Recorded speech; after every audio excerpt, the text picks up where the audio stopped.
ഇതിന്റെ മുകളിലേക്കാണ് ഇപ്പൊ ഉള്ള മണ്ണൊക്കെ ഇടുന്നത്. ഇൻ കേസ് അഥവാ ഞങ്ങളെ ലോറി ആ സൈഡിൽ നിന്ന് കിട്ടിയില്ലെങ്കിൽ, ആ ലെഫ്റ്റ് സൈഡിൽ നിന്ന് കിട്ടിയിട്ടില്ലെങ്കിൽ റൈറ്റ് സൈഡിൽ ഉണ്ടാവും. ഈ ലെഫ്റ്റ് സൈഡിലെ മണ്ണ് എടുത്തിട്ട് റൈറ്റ് സൈഡിലേക്ക് ഇട്ടും കൊണ്ടിരിക്കുകയാണ്. ഞങ്ങൾ കൂടുള്ള ആളുകളൊന്നും വിടുന്നില്ല. അല്ല, ഒരാളോട് പോകാൻ വേണ്ടി പറഞ്ഞു, ബാക്കിയുള്ളവർ ഇവിടെ നിൽക്കാറുണ്ട്. അതൊരു കാര്യമില്ല. അതൊരു എന്താ പറഞ്ഞു കഴിഞ്ഞാൽ അവിടെ അതിനൊക്കെയുള്ള സൗകര്യവും സ്ഥലവും ഒക്കെ ഉണ്ട്.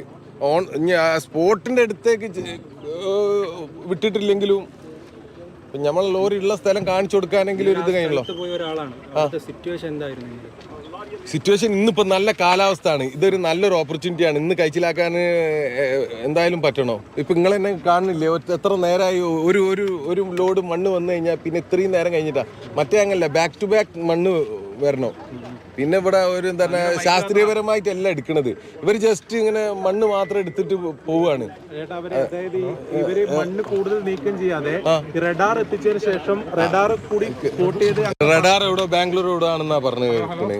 എന്താ പറഞ്ഞു കഴിഞ്ഞാൽ അതിന് മുന്നേ ഒക്കെ ചെയ്യാവുന്നതേ ഉള്ളൂ. ഇപ്പോൾ കേരളത്തിലൊക്കെ ആണെന്നുണ്ടെങ്കിൽ ഇതിനെ പ്രോപ്പർ റെസ്ക്യൂ അതിൻ്റെ ശാസ്ത്രീയപരമായിട്ടൊക്കെ ചെയ്യും. ഇവിടെ അതൊന്നുമില്ല. 60 ആൾക്കാർ പണിയെടുക്കുന്നുണ്ട് എന്നാണ് പറയുന്നത്. ഈ 60 ആൾക്കാരിൽ ഇപ്പം എന്താ പറഞ്ഞു കഴിഞ്ഞാൽ ഇവിടുത്തെ 60 ആൾക്കാരൊക്കെ ഇത് നിങ്ങൾക്ക് കണ്ടാൽ മനസ്സിലാവും. ഇതിൻ്റെ റിസൾട്ട് ഇത്രേ ഉള്ളൂ. ഇവിടുന്ന് ഇങ്ങനെ മണ്ണിൻ്റെ വണ്ടി ഇങ്ങനെ വരികയാണെന്നുണ്ടെങ്കിൽ പണി സ്പീഡിൽ നടക്കുന്നുണ്ട് എന്നാണ് അർത്ഥം. മണ്ണ് വണ്ടി സ്ലോയിലാണ് വരുന്നതെങ്കിൽ പണി നടക്കണില്ല എന്നർത്ഥം. ഇപ്പോൾ ഒരു വണ്ടി പോയിട്ട് ഇപ്പോൾ എത്ര നേരമായി വണ്ടികൾ വരുന്നില്ല. പിന്നെ എന്താ പറഞ്ഞു കഴിഞ്ഞാൽ ഇതിവിടെ ഉദ്യോഗസ്ഥന്മാരുടെ ഈഗോ പ്രശ്നങ്ങളാണ് ഇപ്പോൾ ഇതിനൊക്കെ കാരണം. പക്ഷേ മണ്ണിൻ്റെ അടിയിൽ ഒരുത്തന്നെ വെച്ചിട്ടാണ് ഇപ്പോൾ ഈ കളിയൊക്കെ കളിക്കുന്നത്. നമ്മളെ പ്രതീക്ഷ പോവുക എന്നല്ലാതെ ഒരു കാര്യമില്ല. എന്നത്തെ